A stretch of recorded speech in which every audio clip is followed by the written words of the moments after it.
رمضان آ رہا ہے، تیاری کرو. جیسے حج پر جانے سے پہلے معافیاں مانگتے ہو، رمضان سے پہلے بھی ایک دوسرے سے معافی مانگو، ایک دوسرے کو معاف کرو، ایک دوسرے کو درگزر کرو، خود جا کے معافی مانگ لو. اللہ آپ کا مقام اونچا کر دے گا، مرتبہ اونچا کر دے گا.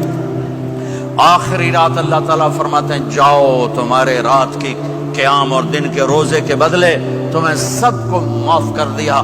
مانگو. اور ایک رات اللہ نے شب قدر بنائی جو 1000 راتوں کے برابر کر دی. وہ آج آپ کی تو راتیں بڑی چھوٹی ہیں، 5 راتیں جاگ لو، 3 گھنٹے دی بھی نہیں رات ہوندی، تو 5 راتیں جاگ لو، 21 23 25 27 29، ان میں سے ایک رات ضرور شب قدر ہوگی. ایک رات کا جاگنا 80 سال کی عبادت سے بڑھیا ہو جائے گا. صرف ایک رات کا جاگنا، ایک رات کا جاگنا. ایک شرط ہے، دل میں بغض نہ ہو، نفرت نہ ہو، حقارت نہ ہو. کسی مسلمان کو حقیر نہ جانو، بلکہ کسی انسان کو حقیر نہ جانو، تو آپ کی بندگی اللہ کی بارگاہ میں پہنچ کر آپ کے مقام کو اونچا کر دیں گی.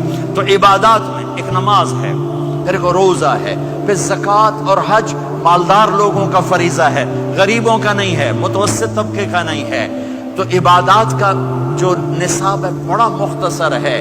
5 نمازوں پہ کتنا وقت لگتا ہے؟ روزے سال کے بعد آتے ہیں، گنجائش ہے، بیمار ہو بعد میں رکھ لو، مریض ہو بعد میں رکھ لو. زکوٰۃ سارے سال میں کسی وقت دے دو، حج زندگی میں کب کسی وقت کر لو. یہ ایک چھوٹا سا نصاب ہے.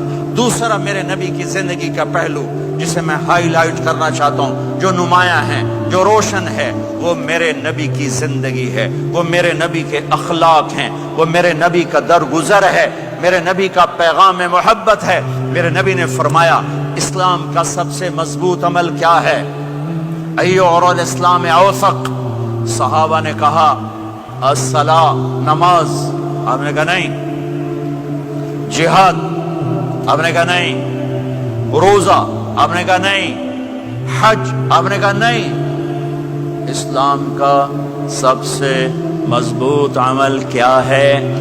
صحابہ. نماز. جی نہیں.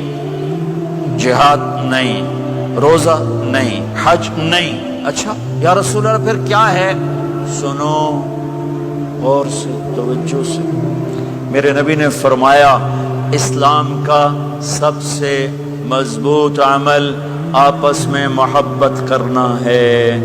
اللہ کے لیے محبت کرنا ہے، اللہ کے لیے محبت کرنا ہے، اللہ کے لیے محبت کرنا ہے. اسلام پیغام محبت ہے. میرے نبی کی زندگی محبت کی پوری تصویر ہے. کسی سے نفرت نہیں، بغض اللہ کے لیے، محبت اللہ کے لیے. یہ اسلام کا سب سے مضبوط عمل ہے. میرے بھائیوں، میری بہنوں، اب دور دراز جگہ میں ہو، اب آپ یہیں کے جن کے پاس پاسپورٹ ہیں وہ یہیں کے شہری ہیں. یہ آپ کا دیس ہے، یہ آپ کا وطن ہے، اسے محبت سے بھرو.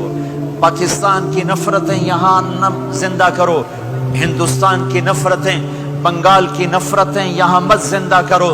آپس میں امت بن کے رہو، مذہب کے نام پہ مت لڑو.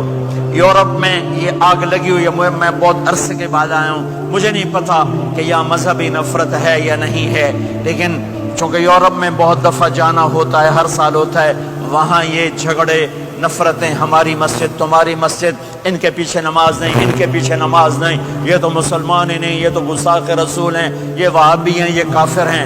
دیکھو میں ہاتھ جوڑتا ہوں، امت بن کے رہو، امت بن کے رہو، مومن بن کے رہو، مسلم بن کے رہو، مومنہ بن کے رہو، مسلمہ بن کے رہو. اختلاف رائے کو برداشت کرو.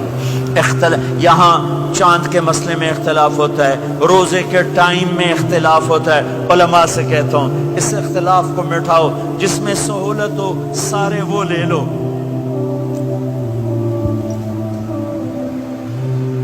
امت میں تفریق نہ پیدا کرو. یہ علماء کے سامنے ہاتھ جوڑتا ہوں، جس میں امت کو زیادہ سہولت ہو. ما خیر بین امرین الا اختار ایسرہما. 2 کام جب میرے نبی کے سامنے ہوتے تھے، جو مشکل ہوتا تھا چھوڑ دیتے تھے، جو آسان ہوتا تھا لے لیتے تھے. تو میرے بھائی بہنوں، یہ مذہب کی نفرت پاکستان میں، بنگلہ دیش میں اور انڈیا میں آگ لگی ہوئی ہے. امت بن کے رہو، امت بن کے رہو. اگر آپ اور مسائل میں اختلاف ہے تو یہ ہماری محبت کو نہ ختم کرے، ہمارے تعلق کو نہ ختم کرے، ہماری نفرتیں نہ پیدا ہوں۔ اختلاف رہا شروع سے تھا، آج بھی ہے، آئندہ بھی رہے گا، لیکن اللہ کے واسطے، اللہ کے واسطے، اللہ کے واسطے اس کو محبت میں بدلو، اسے محبت میں بدلو، اسے محبت میں بدلو۔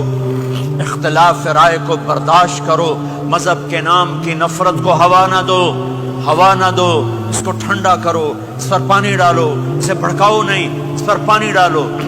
میرے نبی نے عبداللہ بن ابی سے نباہ کر کے دکھا دیا، جو منافقوں کا سردار، باقی منافقوں کا تو کسی کو پتہ نہیں تھا سوائے میرے نبی کے، عبداللہ بن ابی کا منافق ہونا سب کو معلوم تھا، یہ منافق ہے، اور آپ کے پیچھے نمازیں پڑھتا رہا۔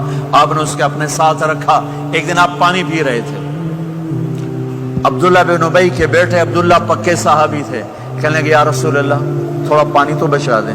آپ نے کہا